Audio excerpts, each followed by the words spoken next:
Hi everyone, this is Mr. McCreary, and I wanted to create a little video here to help you get through the main ideas of how to write an iSearch paper. All right, so let me just show you. If you go to my Canvas account, if you click on the daily agendas, let's say in this case Thursday, October 31st, I always have the directions down here. So I have a link to the actual directions and a link to the ideas for topics.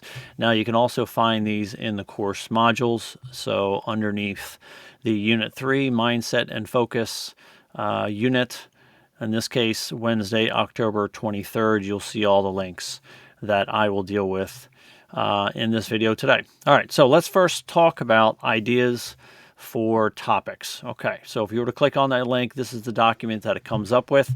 As you can see, I'm not going to read through all of these, but as you can see, it's a lot of different ideas for topics. Now, of course, I've said this many times.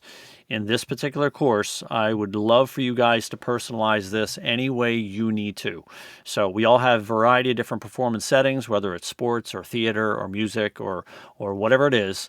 And so this is another opportunity for you to tailor it to meet your needs, not my needs. So first off, I gave a bunch of topics in the area of mindset.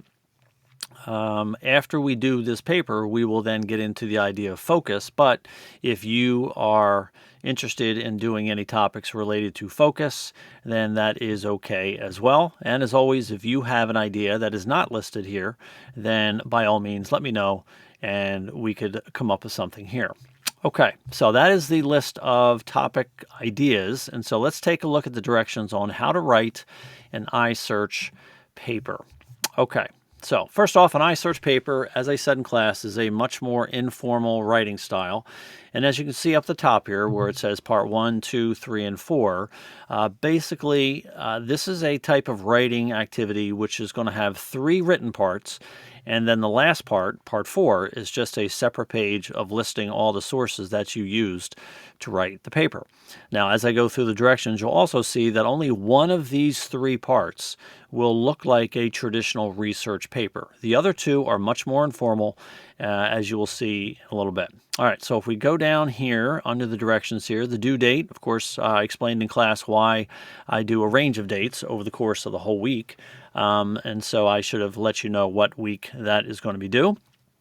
When it comes to length, pretty much if you're following directions, as I'll explain here in a minute, you really should not be handing in anything that is less than 3 fully typed pages, and then the 4th page would be the separate bibliography page.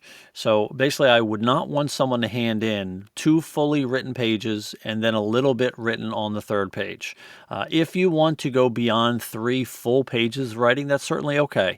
And in fact, most students that hand in the paper do go beyond 3 fully written pages. So anything less than that, then I'm going to question the thoroughness in your research and your writing. So, but if you have any questions on that, let me know. Okay, when it comes to sources, really, I don't care what type of sources you have or where they come from.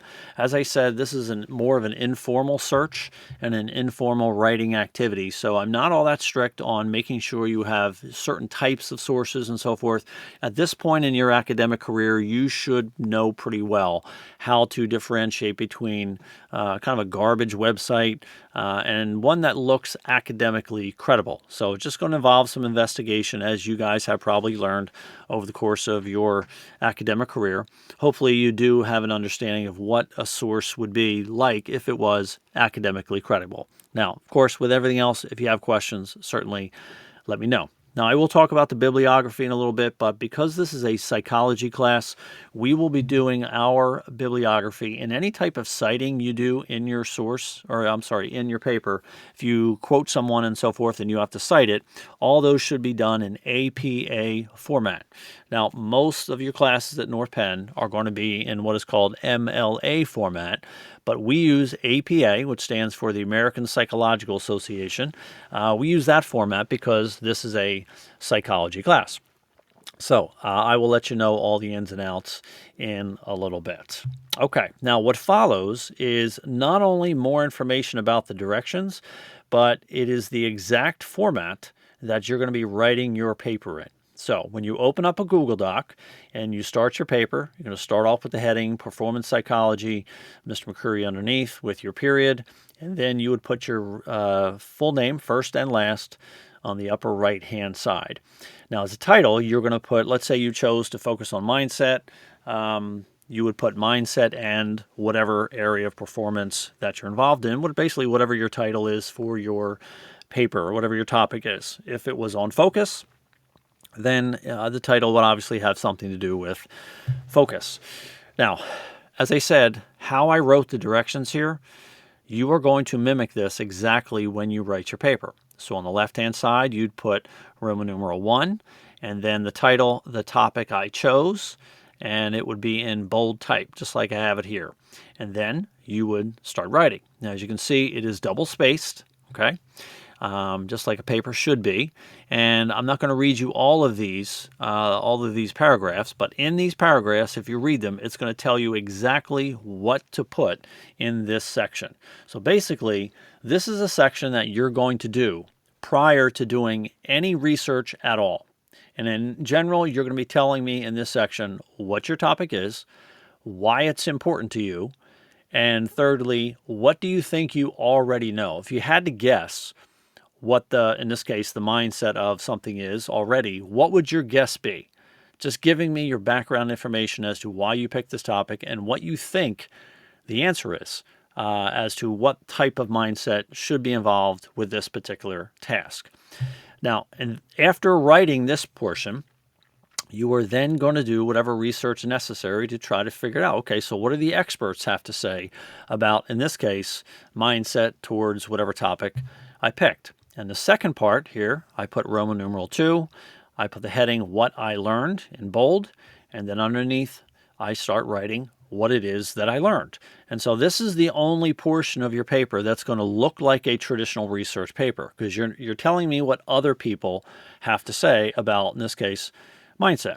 So if you have a quote, then you're going to be citing that quote just like you would. So you're going to be going out and doing your research, going to the library website, as I'll show you in a second, or any other search engine, Google or whatever it is, to look for information related to your topic, reading it, and then being able to tell me in this section of the paper what you found out. What do the experts say about mindset or focus in your particular area? So, as I said before, read through these directions right here, because it's going to give you a lot of specifics on what to actually put in this paper, this part of the paper, and some of the details related to how to type it up and so forth. Now, the third part is the last of the written part, and that is Roman numeral 3, the reflection. Here's where you get a chance to tell me, based on what you learned, what are your biggest takeaways? Things like, okay, when I started the paper, I wrote down what I thought I knew about this particular topic, and maybe after you did the research, it confirmed that what you thought was correct, or maybe there were some things you didn't think of. So basically, you're just telling me all this in your reflection piece of the paper. It will tell you more specifics as to what to include in this section of the paper. It'll also tell you kind of an approximate length that this part of the paper should be. So can't stress enough to go to these directions and read through them word for word, because it's going to give you much more detail than I have here as to what should literally go in each of these 3 written sections. All right, so after I write all 3 sections, I then going to do the bibliography page. Now, I have some details here before, and so let me just sum up these by looking at 2 samples that I put down here. The first one is 2 sources listed in the incorrect manner, and then the correct way. So, some of the mistakes that kids make when they do a bibliography page. First off, some students number these sources. You should never number the sources, okay? So take the numbers out. Anytime you do any type of works cited or bibliography, your sources always have to be in alphabetic order. So in this case here, number 1 shouldn't be numbered, but also this letter J is the first letter, should not go before the letter G in the second source. Also, as you'll see in a second, anytime your source has more than 1 line of information, the second, third, and fourth of this one is always going to be indented. So let's look down below. if this were to be done correctly. As you can see here, I put the G before the J, so they're in alphabetical order. The first line of the source is on the left-hand margin. Any lines after the first line is indented. So this one only has one line afterwards, but this second source has 3 lines after that one, and that is going to be indented. Okay, so after I have written the paper and I have accumulated at least 4 sources, I then have to create the bibliography page. Now, our library has helped you guys out. If you go to the North Penn High School webpage and you hover over where it says library, there is a tab you can click called Bibliography Help. Now, when you get to that page, you will see that there are a number of tools that the library has put together, and these are websites that will help you format the source that you have. So let's say I have found an article that, based on my viewing and reading of it, it sounds credible, and this one has to do with an actor's mindset. So what I'm going to do is I'm going to use one of these tools, and I'm not going to open them up because you guys can see which ones you want to use, and there may be others as well that you use too.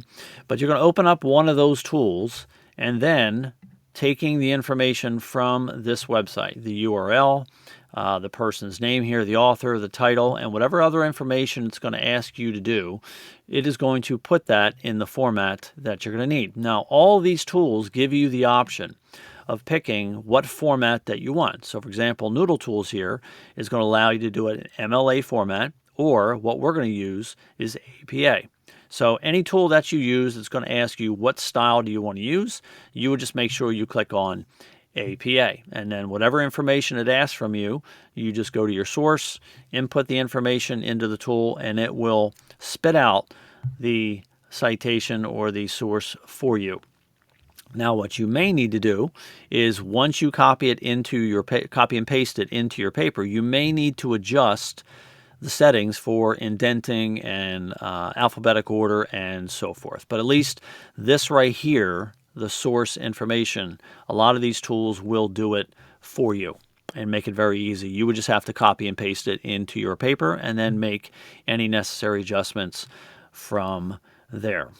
Okay, so in a nutshell, that's an iSearch paper. As I said, 3 written parts, and the last part would be the bibliography. Only one of those parts, which is part 2, is going to be looking like a research paper. The other ones are more informal. And so you're going to be writing the first part ahead of time, then doing your research, and then completing the rest of your paper. When you are finished, you can use the links on the daily agenda. In this case, the level 3 submit link, that is for the iSearch paper, if that is one component of your project. All right, so hopefully this helped. If you have any questions, as always, let me know, and I'll be glad to help you out in class. Take care.